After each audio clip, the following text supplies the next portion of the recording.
Hello everyone, welcome to In Your Face on SNT 101.5 FM. I'm Trevor Hilson alongside Sam McCain.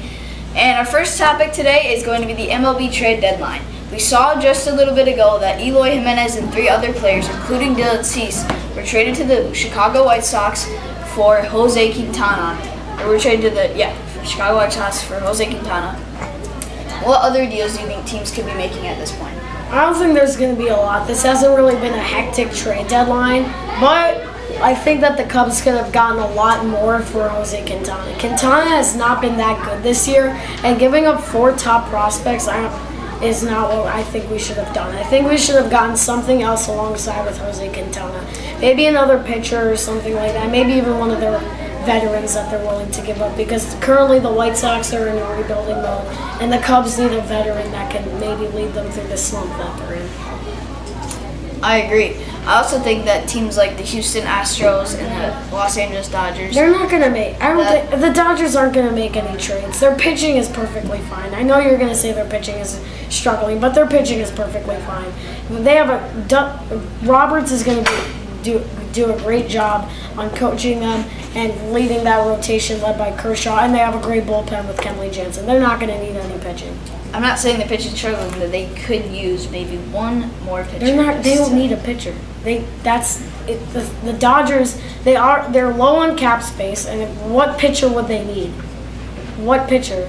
For example, just name a guy that they think they could use. For me, I think they could use just another reliever. What reliever do they need? Well, I mean, I think they don't need a setup, because Kenley Jansen kind of takes care of that. Yeah, he can pitch 2 innings. He can pitch 2 innings.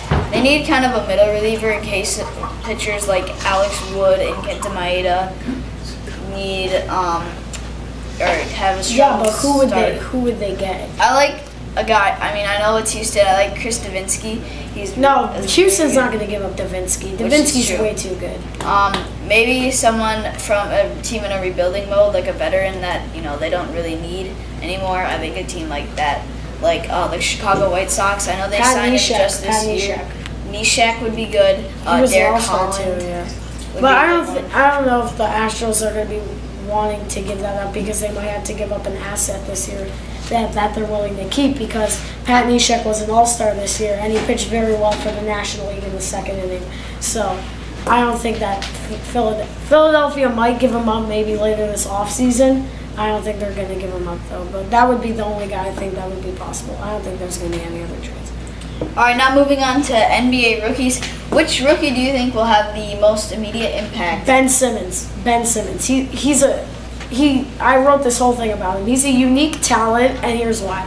He's got great size and strength. He's 6'10", 240, and he can defend all 5 positions. And for a guy that's 6'10" and 240, that's pretty impressive. He's also very quick, and he has great defensive positioning and offensive positioning as well. He's an elite rebounder. He'll fight for every rebound, and he's very good at cleaning up the glass. He's a good defensive rebounder. He's got great court vision. I mean, his court vision has been compared to someone like Magic Johnson, Magic Johnson is 6'8", but he's a point guard. Ben Simmons wants to be a point guard for a reason, because he has great court vision. And I think that Ben Simmons is also a great leader, because he's a proven winner in high school. He led his high school team to, I think, a state championship once. And he's a proven winner. He's a great leader. He led that team. And LSU, you could say, well, he didn't do anything with LSU because there was no one else on LSU. Try naming someone else on this team in LSU. And now he's going to have some great young stars in Joel Embiid, Markelle Fultz. He seems like he's in a great situation in Philly. What do you think? If Markelle Fultz hadn't injured his ankle in one of the earlier summer league games, I would have said him. But I actually think Lonzo Ball will make the most immediate impact. It's big baller and it's not for that reason either. Lonzo Ball is a good scorer, even though his shooting motion is funky. For him, it works. He's not going to be able to shoot well with that type of shooting motion in the NBA. He's not. He's a very good passer. I think he can move the ball around, especially with young guys like Ingram and Randall, and then veterans like Deng and Clarkson. I think that Lonzo Ball can turn this Lakers team around. Maybe not in a year like his father thinks, but it'll take some time. It'll take some more assets. I actually think Lonzo Ball could turn the Lakers around. Well, I It'll think take some that time. in order to win Rookie of the Year, you have to be the rookie that changes your team. And if it's going to take time, then Lonzo Ball win Rookie of the Year. I think Ben Simmons is going to have an immediate impact on the 76ers. All right, now moving into our final topic, college football. It's right around the corner, 49 days away, last I I'm checked. excited. And we're going to get our top 6. Sam, who do you have in your top 6? I have Bama at number 1. What? Put up. Okay. I have Bama at number 1, USC at number 2, Florida State at number 3, Ohio State at number 4, Clemson at 5, and Washington at 6. All I can say is I kind of had a hard time choosing teams to fill in some of these roles. My number 1 is FSU. They're going to have a great year with DeAndre Francois at quarterback and Derwin James, a hard-hitting, physical, ready-to-play secondary player.